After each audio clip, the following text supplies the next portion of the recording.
today I'm going to discuss about the sales promotions. So when we say sales promotions, it is a decreasing of price from normal to from from normal and less from 30 to 50%. So now, sales promotion is a marketing activity that aims to increase the sales of a product and improves the inventory movement, particularly for slow-moving items in the store. So, during sales promotion is muna siya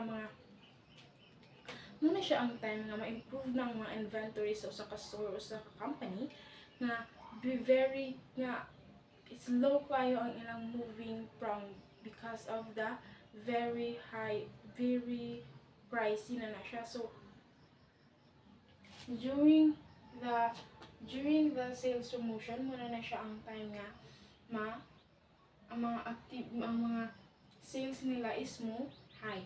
Next, during a sales promotion, the customers are given a chance to avail a product and they cannot purchase during normal store operation. So during sales promotion is ang mga tao nga mao nagtagaan sila og chance nga maka-avail sa mga product nga dili nila ma-purchase atong normal price pa siya kay mas ni low man ang iyang mas very ni from high price to big discount man ang sales promotions. So sales promotion refer to short-term inducement about a product service designed to influence immediately purchase a product in a volume as much as possible. So ang sales promotion is naa jud ni siya kahumanon short term from ani nga date from for example June 1 to June 10 ani kuto bra sila mag-sale. Then, kay if masige na po sila sale, ang sa company is malo ang ilang maybe ma-bankrupt sila. It's because sige na sila sale, murag nagkagamay na ang ilang mga inventory nga nakuan sa ilang mga product.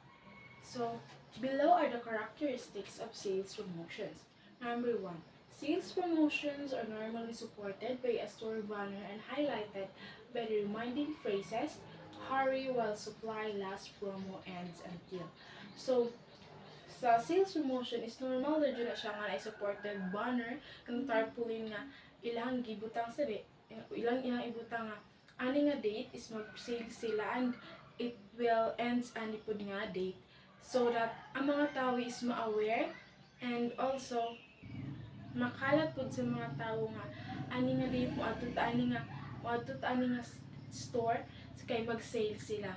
So it is very good idea pud if naay banner ang usa ka store so that ang mga tao is ma-spread nila ma-spread nila ma-spread nila ang usa ka news nga ani nga date mag sales ang mauni nga store. So second, it is an in-store activity that provokes customer to buy even out of line.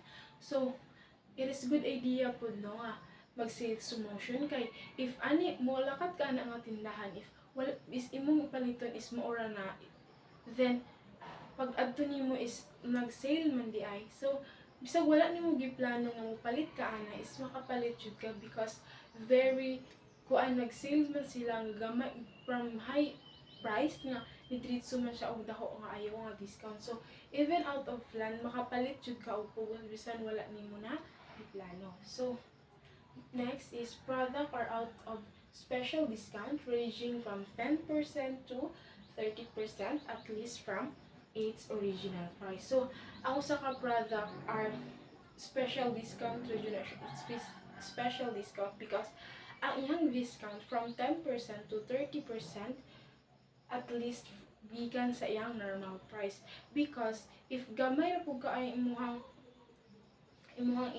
i-discount sa imuhang pag-sale is ang mga tao is jutay ra jud ang mo avail so that if mo sales ka you have if you want to sell your product to avail sales promotion You should range discount from 10% to 30% so that ang mga tao is maka-avail sila ana nga sale. Next is sale promotion events entail urgent response from customers and more often customers request or special the good news to other customers. So if ang sales promotion is dali di siya kay maka-respond sa mga customers kay kung ang imong friend kung ang usa ka customer is mupalit na siya, then pag uli na ilaha is spread yun na siya sa isa iyang pong friend sa iyang mga silingan like that kay nga ani nga tindahan is nag-sale sila so muna akong napalit even wala gid plano nila is makadiretso rin na sila o adto dito kasi ganahan sila mo avail sa sales promotion. Next is sales promotion are considered a good viral marketing strategy. So, ang sales promotion is muna siya pinakanindot ka ma-viral sa usa ka market. It's because ang mga tao if ilang kwarta is igo-igo na dyan, then ani nga marketing strategy the sales promotion is nindot siya kaayo ka is ang mga tao is wala nila giplano nga mapalit is makapalit na lang sila kay it's because ang mga tao is ani nga tindahan mag-sale sa mga tuta dito so mo istorya dyan na sila sa iyang friend ba na or usalan pa na is iya dyan na i-spread so that ang mga tao is ma-aware na ani nga tindahan nag-sale sa mga tuta dito. So much for that. Thank you so much.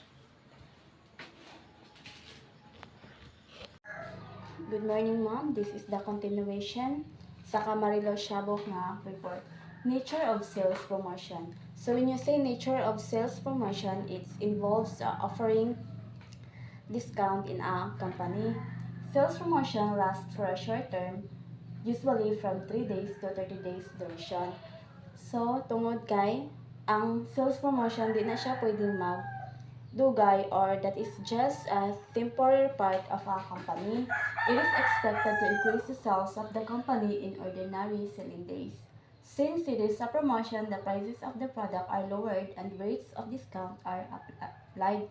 So kay tungod sales promotion man siya, expected na gid na nga ang mga products is lowered or mubo ra siya compare sa tinuod nga presyo ug ang rates of discount ana is ilahan na nang gina applied. So, mo na rason nga nung ang sales promotion is last only for a days only. During sales promotion, the company is able to dispose excess stock that were not sold during the season and are not meant to be sold for the next. So, every sales promotion na magid na mga products na dili mahalin, i-dispose na sa company or ilahan na ng ilabay since dili na siya pwede mahalin sunod nga sales promotion. Promotion influence immediate purchase, especially because the consumers would like to take advantage of the discount offered during the sales period. So, kanang mga consumers, of course, makabalo na sila nga ga-discount or na ga-discount nga products mo take advantage na sila ana kay ilahan na ng chance to buy that product nga ilahang kinahanglanon. And there are some example of consumers promotions. Number 1, product sampling in mini sachet to introduce trial of the products and to test the marketing activity from its actual target market. So every company is mag-produce na sila og mga pouch or gagmay nga sachet, i-test nila ang consumers or sa market o mahalin ba na mga product para mabalaan sa company kung unsa ilang target market. Number 2, value meal and combo meal coupons given by the fast food chains.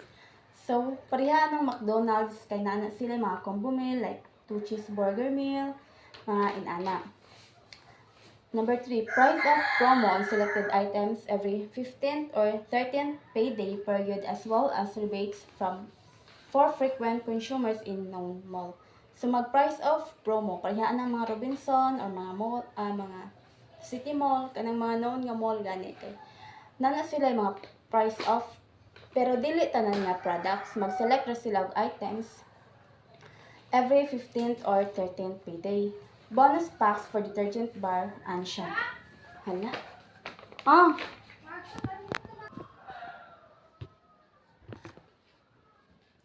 Number 6, sample packs for some products before they are finally introduced.